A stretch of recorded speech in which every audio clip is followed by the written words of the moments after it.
Hi, this is Sean from Creative Shade Solutions. Just creating this video for the customers out there looking for some more information on the specs relating to the umbrellas, cantilevered umbrellas that we install, and some more information on the fabric that we use for the canopies. As you can see in this photo, the manufacturers are Pacific Shades, local company in Brisbane. And I'll just flip it over. So the first picture up here, you can see the blue octagonal cantilevered umbrella. It's hard to see, but you can see a straight valance on that one. And this is obviously how it looks when it's tucked away. And in this bottom photo, you can see the red octagonal cantilevered umbrella with the scalloped valance. And you can opt to have no valance as well, which is just a cheaper option. So you flip it around to the back. It talks about the features up here: hot dip galvanized, powder coated base, powder coated aluminium frame, side pole construction, fully retractable, wind up operation, all these different things. And then talks about the fabric down the right hand side being water resistant.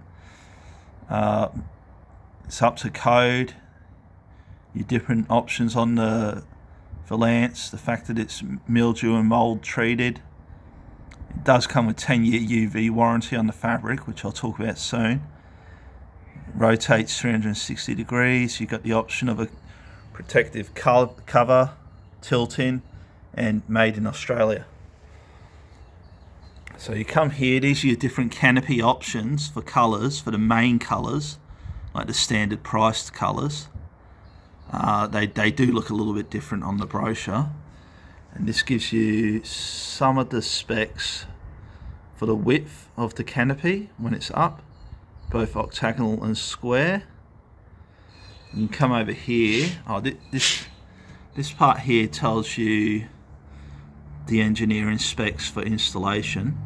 It also tells you that you can get the post powder coated any colour on colour from Dulux, and where to go to see them colour options. So this is for if the umbrella is going to be mounted to an existing concrete slab.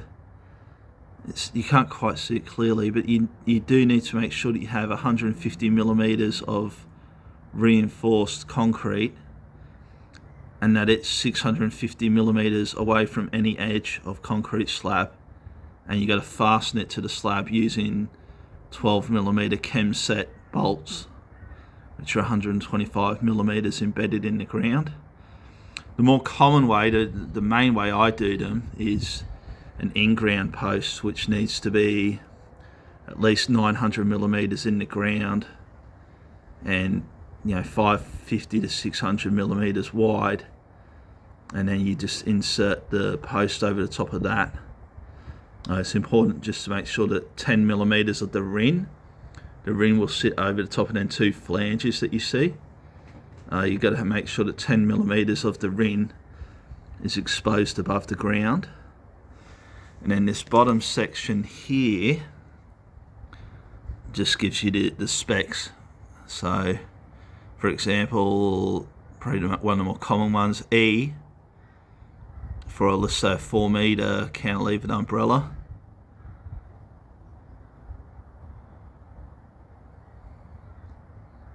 .14, so that's the height. Or F, if it's no valance, is 2290. G is probably one of the more common specs that people ask about. G, so G for a 4 meter one is 4.1 from the post to the outside the canopy. But if you come over here, you can see, it's obviously 4 meters, the canopy size. If you want to know how high it is going to be out of the ground when it's closed, that's H. So for a 4 meter one, that's 3,250. And then this is another important thing that people like to know about, is the wind rating on these umbrellas. So you can see there the smaller umbrellas have a better wind rating, and as do the octagonal when compared to the size of the square ones. 4 metre is probably the most common one. 5 metre for people that want a bit more coverage. Okay, and next I'll talk about the fabric. So this is Dockerel, the main fabric that we use. It comes with 10-year UV warranty. So you can choose a lot of different colours.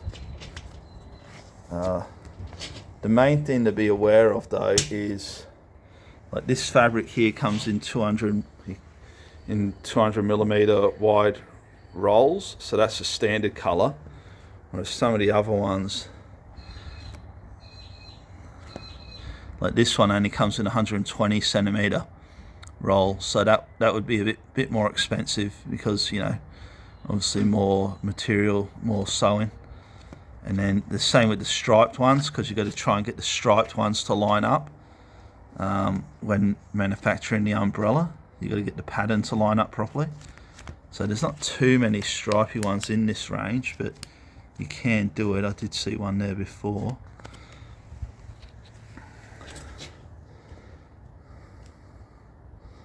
Yeah, this one here would be a striped one.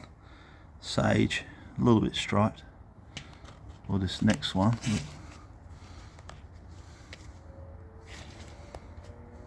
It's got a slight pattern on it.